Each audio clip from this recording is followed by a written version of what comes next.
اعوذ باللہ من الشیطان الرجیم، بسم اللہ الرحمن الرحیم۔ السلام علیکم پیارے بہن بھائیوں، اللہ پاک سے دعا ہے آپ کو صحت و تندرستی اور امن والی زندگی عطا فرمائے، اور آپ کے رزق میں برکت اور کشادگی عطا فرمائے، اور آپ کو ظالموں کے ظلم سے بچائے، آمین یا رب العالمین۔ صبح و شام کا اہم ذکر، بہت ہی اہم اور ضروری ذکر،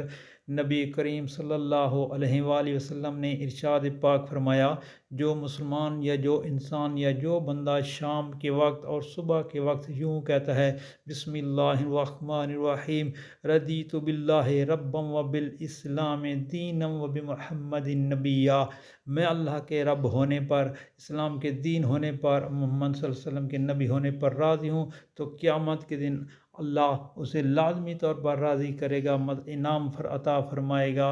دوستو، اس دعا کو، نبی پاک صلی اللہ علیہ وسلم کے فرمان کو آگے شیئر کریں۔ اللہ پاک آپ پر رحم فرمائے، آمین یا رب۔